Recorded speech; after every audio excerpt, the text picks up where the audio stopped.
பள்ளி மாணவர்களுக்கு வரும் 17ஆம் தேதி முதல் கோடை விடுமுறை. ஜூன் 1ஆம் தேதி மீண்டும் பள்ளிகள் திறக்கப்படும் என பள்ளிக்கல்வித்துறை அறிவிப்பு.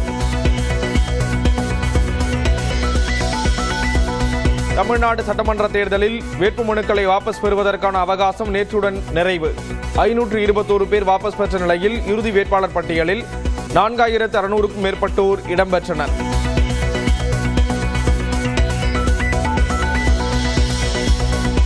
தமிழ்நாட்டிலேயே அதிகபட்சமாக கரூர் சட்டமன்ற தொகுதியில் களம் காணும் 79 பேர் வேட்பாளர்கள். குறைந்தபட்சமாக அம்பாசமுத்திரத்தில் 5 பேர் மட்டுமே போட்டி.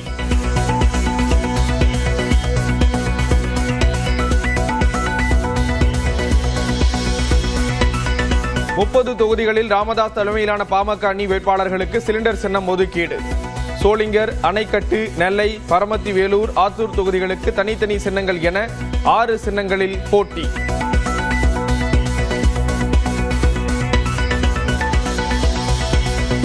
புதுச்சேரி சட்டமன்ற தேர்தலில் விறுவிறுப்பாக நடைபெற்ற வாக்குப்பதிவு. வரலாற்றில் இதுவரை இல்லாத அளவுக்கு 89.83% வாக்குப்பதிவு.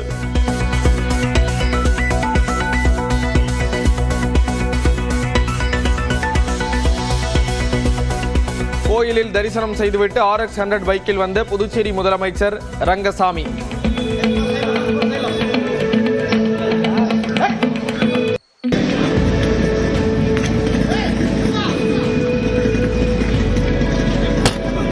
திராஸ்பேட்டை வாக்குச்சாவடியில் வாக்கினை பதிவு செய்தார்.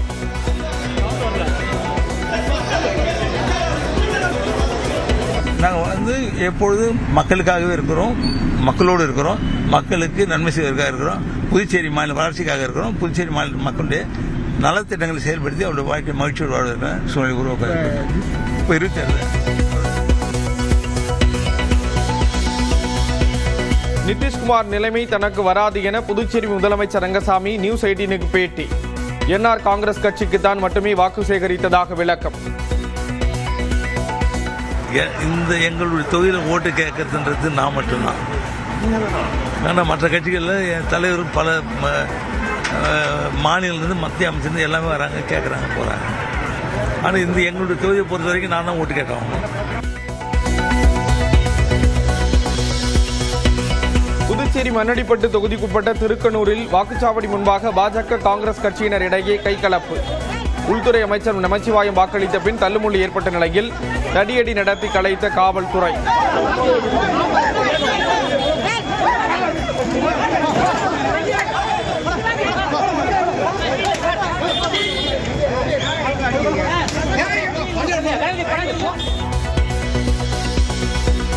காரைக்கால் கோத்துக்குளம் வாக்குச்சாவடியில் விவிபேட் எந்திரத்தில் திடீர் புகை. பேட்டரி சூடாகி தீப்பிடித்ததாக தகவல்.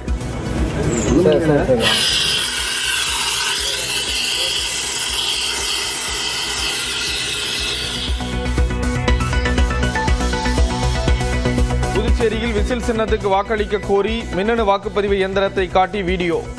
உரிய விசாரணை நடத்தி நடவடிக்கை எடுக்கப்படும் என தேர்தல் அதிகாரி குலோத்துங்கன் தகவல்.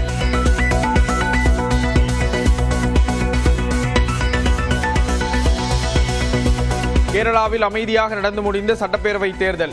78.03% வாக்குகள் பதிவு.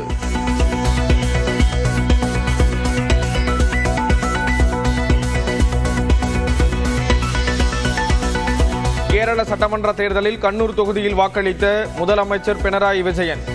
3வது முறையாக இடதுசாரி கூட்டணி ஆட்சி அமைக்கும் என நம்பிக்கை.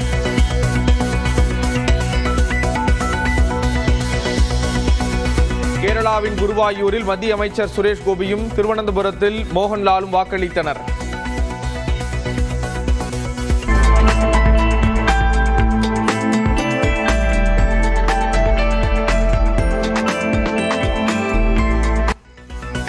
கொச்சியில் மனைவி சுல்பத்துடன் சென்று நடிகர் மம்முட்டியும் நடிகர் பிருத்திவிராஜும் தங்கள் ஜனநாயக கடமையை ஆற்றினர்.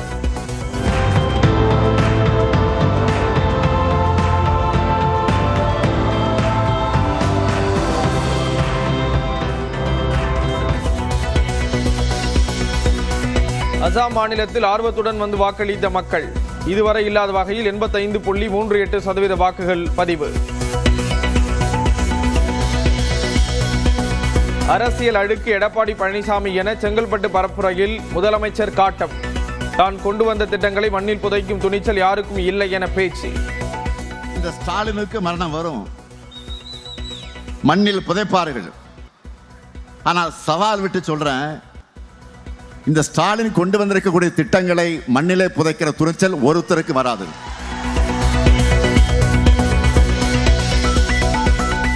கூவத்தூர் ஆட்டத்தையே மக்கள் பொறுக்கவில்லை, பாஜகவுடன் அதிமுக போடும் ஆட்டத்தையா பொறுத்துக் கொள்வார்கள் என முதலமைச்சர் கேள்வி. பாஜக வேரோடு வீழ்த்தப்பட போவது உறுதி என சூளுரை. கூவத்தூர் ஆட்டத்தையே பொறுக்காத தமிழ்நாடு இப்போ பாஜக கூட சேர்ந்து போடுற ஆட்டத்தையா பொறுத்துக்கு போகுது. தமிழ்நாட்டை பொறுத்த வரைக்கும் பாசிச பாஜகவும் அடிமை அதிமுகவும் வேரோடும் வேரடி மண்ணோடும் வீழ்த்தப்பட போவது நிச்சயம், உறுதி உறுதி. கொரோனா சமயத்தில் திமுக தலைவர் ஸ்டாலின் காணாமல் போனதாக தான் கூறியதாக அதிமுக பொதுச் செயலாளர் இபிஎஸ் விளக்கம். தாம் பேசியது தவறாக புரிந்து கொள்ளப்பட்டதாக சென்னை சேப்பாக்கம் திருவல்லிக்கேணி பரப்புரையில் பேச்சு. கொரோனா காலத்துல மக்கள் கடுமையா பாதிக்கப்பட்டாங்க.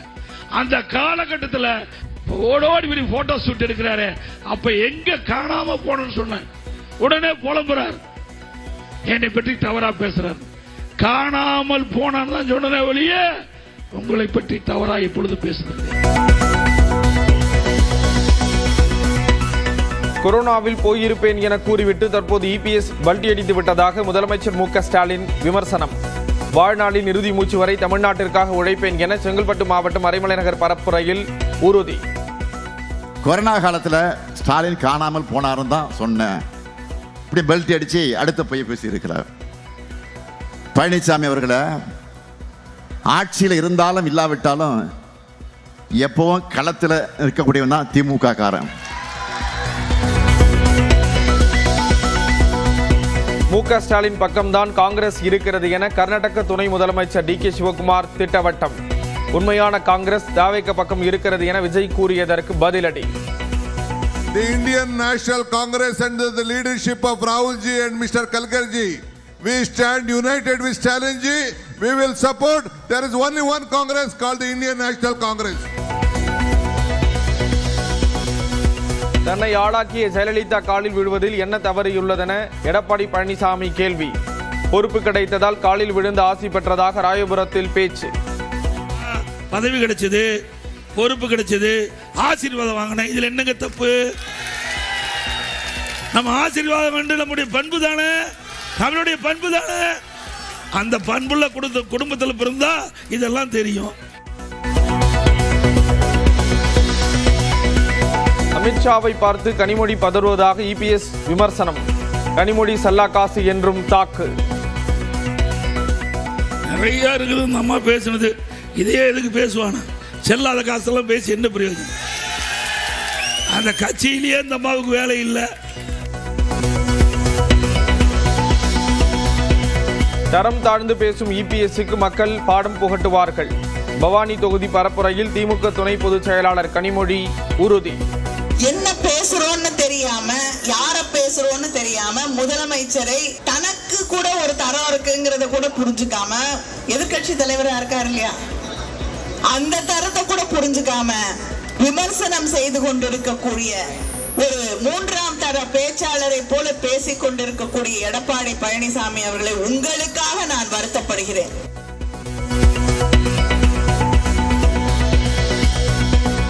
மகளிர் உரிமை தொகையை 1000 ரூபாயிலிருந்து 2000 ரூபாயாக உயர்த்துவதுதான் வளர்ச்சியா என்று சீமான் கேள்வி. 8000 ரூபாய் டோக்கன் தந்தால் அண்ணா அறிவாலயம் தருவீர்களா என்றும் கன்னியாகுமரி பரப்புரையில் சாடல். 8000க்கு டோக்கன் என்ன வேணுமோ கடையில் போய் வாங்கிக்க. அப்ப நம்ம என்ன சொல்ல வேண்டியது? ஐயா, அந்த அண்ணா அறிவாலயம் எங்களுக்கு வேணும், இந்த டோக்கனை மொத்தமா. நான் ரொம்ப கஷ்டப்படுறேன். இந்த முதலமைச்சர் பதவிக்கு வந்து எப்படியாவது என் நாட்டுக்கு நல்லது செய்யணும்னு மொத்தம் 8000 டோக்கன் நீங்க வச்சுக்கிட்டு இந்த முதலமைச்சர் பதவி எனக்கு கொடுத்துருங்க.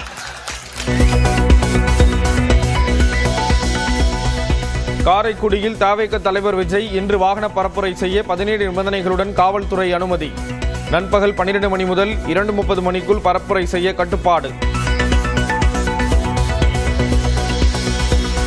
விஜயின் ஜனநாயகன் படத்திலிருந்து இணையத்தில் வெளியான காட்சிகள். தணிக்கை சான்று கிடைக்காத நிலையில் பல்வேறு காட்சிகள் வெளியானதால் படக்குழுவினர் அதிர்ச்சி.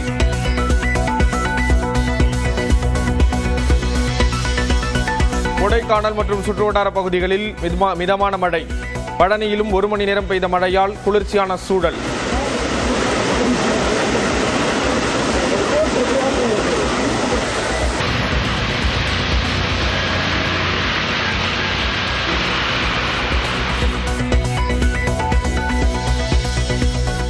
மேற்கு தொடர்ச்சி மலை மாவட்டங்கள் மற்றும் அதனை ஒட்டிய பகுதிகளில் இன்று மிதமான மழைக்கு வாய்ப்பு. சென்னை மற்றும் தமிழ்நாட்டின் பிற பகுதிகளிலும் லேசான மழை பெய்யும் என்றும் வானிலை மையம் கணிப்பு. திருவள்ளூர் மாவட்டம் கும்மிடிப்பூண்டி அருகே நகை கடைக்குள் புகுந்து துப்பாக்கி முனையில் கொள்ளையடிக்க முயற்சி. உரிமையாளரின் மகன் கூச்சலிட்ட நிலையில் தப்பி ஓடிய கும்பல்.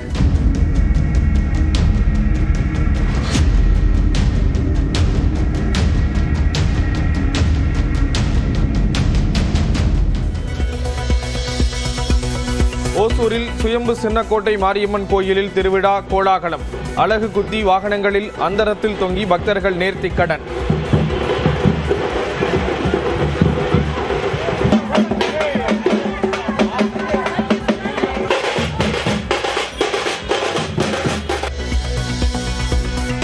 ஓசூர் அருகே மாநில எல்லையில் தேர்தல் பறக்கும் படையினர் அதிரடி சோதனை. பெங்களூருவிலிருந்து வந்த 2 அரசு பேருந்துகளில் பயணித்தவர்களிடமிருந்து 50,50,000 ரூபாய் பறிமுதல்.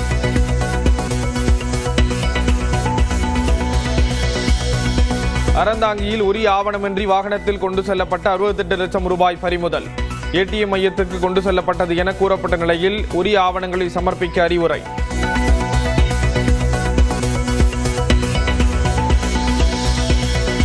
உடுமலை மாரியம்மன் கோயில் தேரோட்டம் கோலாகலம். சுற்றுவட்டாரத்தைச் சேர்ந்த பல்லாயிரக்கணக்கானோர் பங்கேற்பு.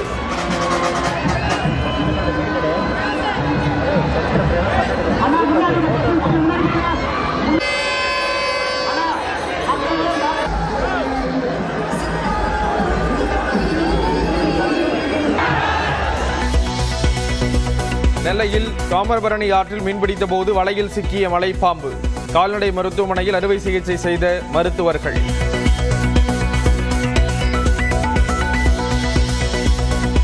திருப்பரங்குன்றம் மலையில் இஸ்லாமியர்கள் தொழுகை நடத்தியதற்கு எதிராக பொதுநல வழக்கு தொடர்ந்தவருக்கு 50,000 ரூபாய் அபராதம். செய்திகளில் பெயர் வர வேண்டும் என்பதற்காக இதுபோன்ற மனுக்கள் தாக்கல் செய்யலாமா என்று நீதிபதிகள் காட்டம்.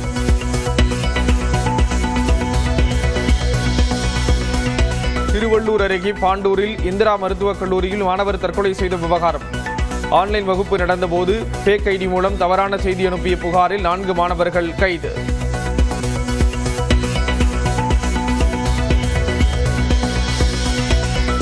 மேற்கு வங்கத்தில் திரிணாமுல் காங்கிரசின் பாவக்கணக்கு நிறைவடைந்துவிட்டதாக பிரதமர் மோடி பேச்சு.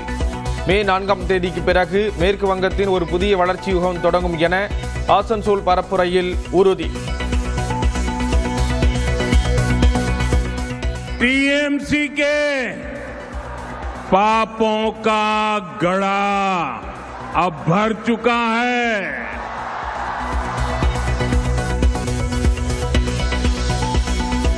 மேற்கு வங்கத்தின் பராநகர் தொகுதியில் முதலமைச்சர் மம்தா பானர்ஜி பிரம்மாண்ட பேரணி.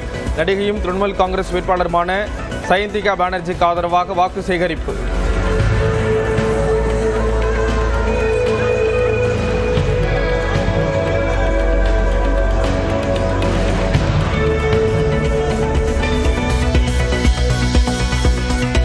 மத்திய பிரதேசத்தில் விநியோகிக்கப்பட்ட எரிவாயு சிலிண்டர்களில் 2.5 கிலோ வரை குறைந்ததாக குற்றச்சாட்டு.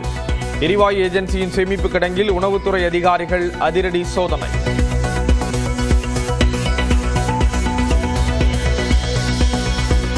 லெபனானை இஸ்ரேல் தாக்கியதால் ஹோர்முஸ் நீரிணையை மூடியது ஈரான். போர் நிறுத்தம் கேள்விக்குள்ளான நிலையில் கடக்க முயன்ற 2 கப்பல்கள் திரும்பிச் சென்றன.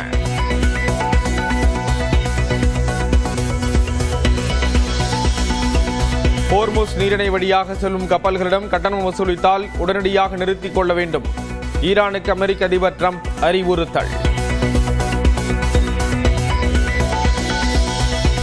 ஈரான் மீதான அத்துமீறல்களுக்கு அமெரிக்கா மற்றும் இஸ்ரேலை விட்டுவிட மாட்டோம் என உச்சபட்ச தலைவர் முஜ்தபா கமேனி சூளுரை. ஒவ்வொரு காயத்துக்கும் இழப்பீடு கோருவோம் என அறிக்கையில் உறுதி.